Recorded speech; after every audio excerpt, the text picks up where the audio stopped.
How you doing, everybody? It's still March the 5th, 2010, and it's just a bit later on in the evening. It's about 8:30, and there's been a lot going on, and I just thought I should make a little extra posting today because I skipped a couple during the week. I was out in the garden, whatever. I want to talk about this Greek situation, and it's been developing sort of over the last few hours, and they had a bit of a riot, I think, in a couple of cities today. So I just want to keep a monitor on it and see what way it's going to develop, because as I told you, these people are, you can't bullshit with these people, can't mess these people about. So really that's all I want to say about the Greek thing. I'm just going to monitor it over the next few days to see how it develops, see what actually takes place, and hopefully nobody gets hurt or nobody gets injured, because the rioting's okay, but I prefer organised demonstrations where there's no rioting or any of that stuff going on. The rioting achieves very, very little, to be honest, at the end of the day. Anyway, we'll just see how things develop, okay? The next thing, by the way, I've put links up to these. There's a couple of things I want to deal with here, and I've put links up to them also. It's very, very straightforward to follow. That thing, by the way, is from Business Week. The article on the Greek rioting today. The next thing I want to talk about is an Irish thing, and I think it's a sad reflection of our society, the society we live in. You know, I think it was the Greeks said it, that the measure of any society and how you view the health of it is how they treat the weakest elements in any society. And there's generally considered to be two, and the two weakest elements generally are children and old age pensioners. And unfortunately, in our case in Ireland, our sort of previous history dealing with children has been appalling, absolutely appalling, and with old age pensioners as well, in these nursing homes. I'm telling you, once in Ireland, and it's this crew, this Fianna Fáil crew, but it's generally them, because they've run the state for, I think, nearly 70% of the time that the state has existed. Alright? So the bulk of what goes on in the state is down to them, not down to anybody else. Can't blame it on some crew that have been in power for 5 years. Like, what can you get done in 5 years? Very, very little. But all I want to say is this crowd have just historical baggage that just beggars belief. And here we have a case trying to get defended by the junior minister. It's an appalling bit of business. His name is Barry Andrews. Now, I don't know Barry from Dick, but he doesn't come across like a very savoury bit of work. I saw him get an interview there the other night. It was last night for about 5 or 10 minutes. I watched it, and then I went off and had a read to myself. It's just appalling. They're just appalling, these boys. But his boss woman, the obese one, Mary Harney, she wasn't there to take any of the flack. But basically what's happened is there's been 23 children died when they've been directly or indirectly been looked after by the HSE, and there's been no reports done on their deaths. No formal reports. Okay? The whole thing's unbelievable. It's unbelievable. But what's extraordinary is it's the old story. It's like the child abuse thing that we had here, the sexual child abuse thing. It's all directed at one group of people. They'll be from children from working class families and from the lumpen proletariat and from the dysfunctional classes. It's those three bottom classes in society all the time. That's in Ireland. It never ever goes up in the middle classes or the professional classes or the functionary classes, or certainly never to the elite. It's always the bottom classes. They get abused. There's no power, you see. They have no power. Their parents have no political power or economic power or social power. So the state thinks it can do whatever it likes from them. Only bits of shit, nothing. That's all they are. No value, no merit, no nothing. Anyway, he was on trying to defend the indefensible. You have to read this article. It's just beggars belief. Beggars belief. But it's a sign of the times, and anyway, I'll have to control myself so I don't lose my temper.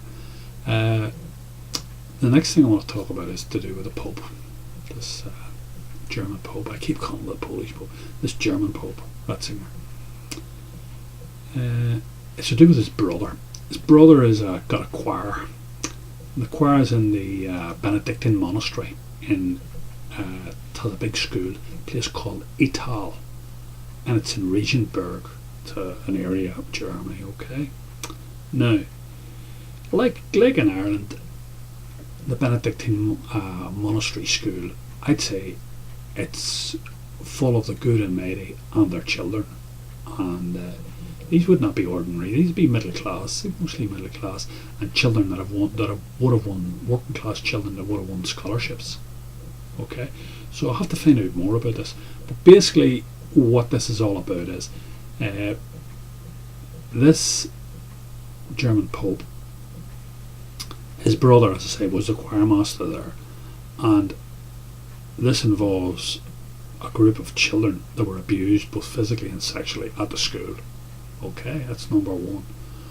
But the whole backdrop to it is that the whole area of Bavaria, of which Regensburg is one of the areas in it, it's been beset, like the whole of Germany has, by a whole sexual and physical abuse scandal, which has been covered up for years.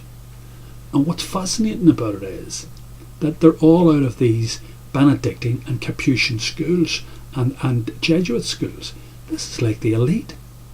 This is like the elite from German society, from the Catholic German society. Do you understand?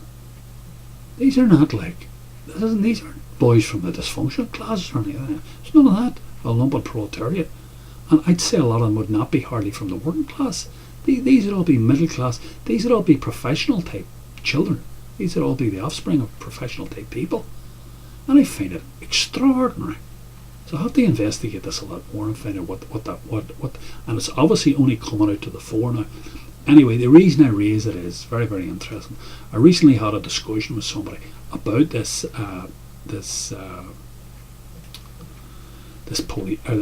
German Pope, all right, and I did a bit of work on him, and I've put up a link to him there on one of his biographies, okay, and it's fascinating. It's absolutely fascinating, and you have to read it.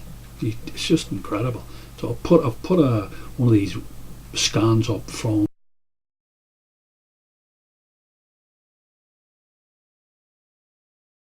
a web page and have a read of it, okay?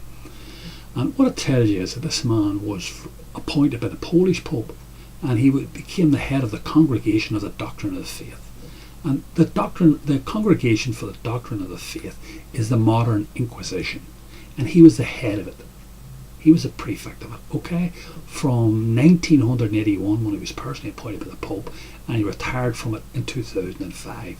So for 24 years, he was responsible for